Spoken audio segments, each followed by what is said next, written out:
Everything might be the thing, but the first could be the last. So just get off of your ass. This is another episode of Galaxy Gala. Sa pagkakataong ito, atin namang puntahan ng Ilocos Norte, isang probinsya na hindi lamang hitik sa kasaysayan, masasabi pang isang lugar kung saan iba't ibang makukulay at kakaibang bagay ang makikita. Kaya mga manang at manong, halina't sa amin ay sumama. Si Juan Luna, isang pambasang bayani na taga rito pala sa Juan, sa Ilocos Norte. Alalahanin ito si Gat Juan Luna ay isang pintor na sa pamamagitan ng kanyang pagpipinta ay naipakita niya noong panahon ng Kastila o noong panahon ang mga Pilipino ay inaalipin pa ng mga dayuhang Kastila. Sa pamamagitan ng kanyang kanyang mga obra maestra, malalaman o naipakita niya kung paano magmahal sa bayang tinubuan. Yan. First time mo dito sa Ilocos Norte? Opo. Sige, bye-bye. Bali, ito yung marker dito. Birthplace of Juan Luna y Novicio, patriot and foremost Filipino painter. Born in Badoc, Ilocos Norte, 24 the first Philippine October. Republic, died in Hong Kong, 7 December 1899. Bilis ang basa ko, no?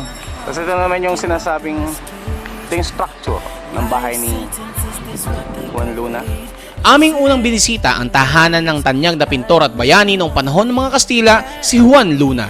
Dito'y makikita ang mga kamanghamanghang obra at tila sa pagsilip sa kanyang mga koleksyon, ikaw ay talagang mistulang bumabalik sa mga panahong sakop pa ng mga Kastila ang Pilipinas. Alam natin na yung mga paintings ni Juan Luna ay bagaman hindi ito yung mga tunay na nandito, ito yung mga replika. Pero ating tingnan, ano? Taga saan kayo? Anong barangay? San Felix. San Felix? Santo Tomas? Hindi nga. Ikaw, Nene? Where are you from? I'm from Luzon 4 in Santo Tomas. Ano apelyido mo? Pederizo po. Pederizo, okay. Totoy? Okay. Johnny is the name for Juan, then Moon is the English term for Luna.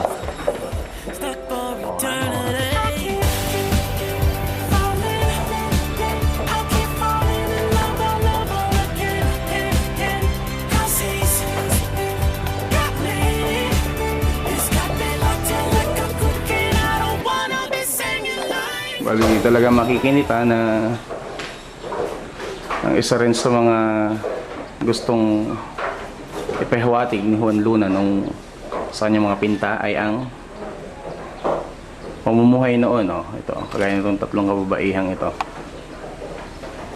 Tutoy, ikaw, kilala mo si Juan Luna? Oh, Napapag-aralan mo sa history? hindi pa. Sino siya? Sino si Juan Luna? Nagpipinta magaling. Oo, nasaan ka si Juan Luna ngayon? Patay na. Oo nga. Sige. Ito, isa to sa mga medyo alam ko. Ito yung The Blood Compact. Ito yung pakikipag kasundo sa dugo ni na Magellan at Raha Humabon, I think. Mamaya ako. Ito'y bahagi pa rin ng mga pinta ni Gat Juan Luna. Gaano mong kakilala si Juan Luna? Alam ko lang siya nag-paint ng spolarium. Oo, okay. Alam mo yung ibig sabihin ng spoliarium? Kalimutan ko lang. Spoils of War. Oh, nakikinig ko lang doon sa doon sa tour guide kanina. Mamaya, tingnan natin yung spoliarium. Ano? Ito palang lugar na to, itong bahay ni Juan Luna ay na-restore na.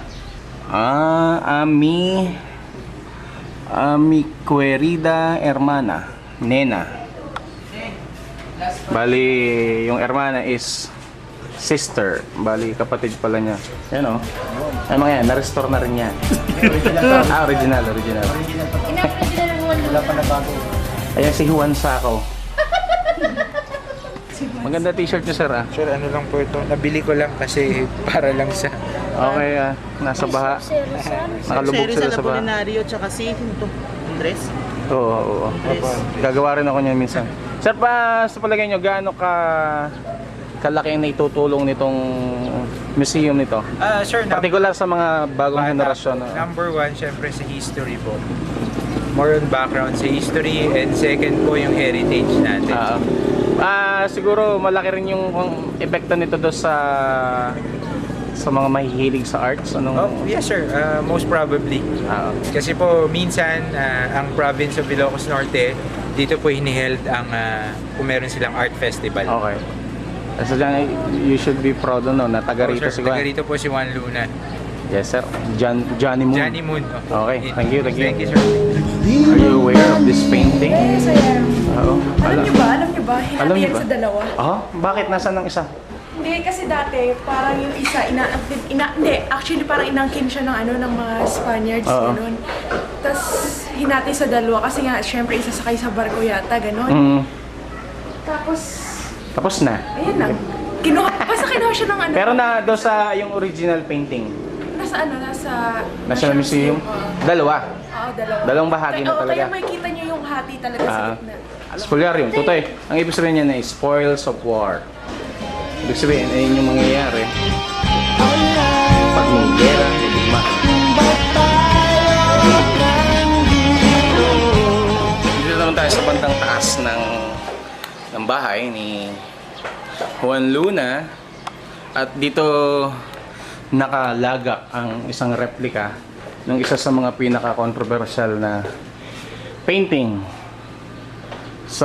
dito na sa modern na panahon, dahil ito yung tunay nito kasi nasa GSIS building. Bali dito makikita na may isang napakagandang babaeng nakaupo sa sopa, tapos may tatlong lalaki doon. Ang sabi daw ay yun ay si Juan Luna, si Jose Rizal, tsaka yung isa, hindi ko maalala ang pangalan. Sir, yung tatlong interpretation, yung una, yung babae, artisan daw, or parang middle class na babae. Caucasian siya.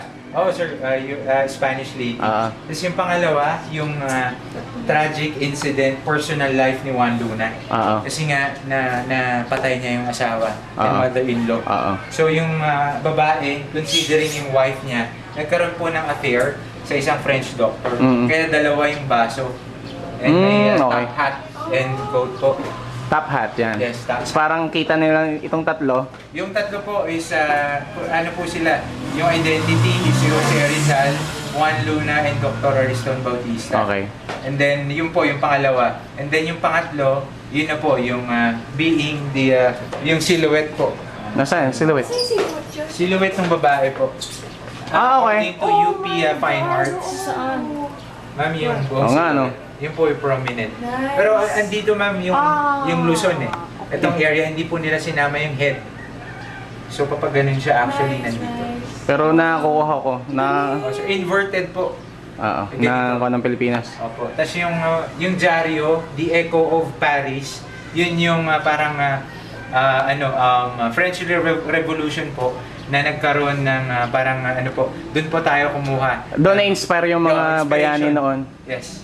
Okay. So yun po, ang tatlong translation of this painting. Kinilabutan ako doon sa yung fact na although hindi naman malaman kung siya may katotohanan, pero yun Hindi sir, according to Professor Eric Cirudo. ayun talaga ang Yun po ang meaning. okay. Opo. Yun talaga yung goal ni Juan Luna about the picture of the babae there in the painting. Baliktad na mapa ng Pilipinas.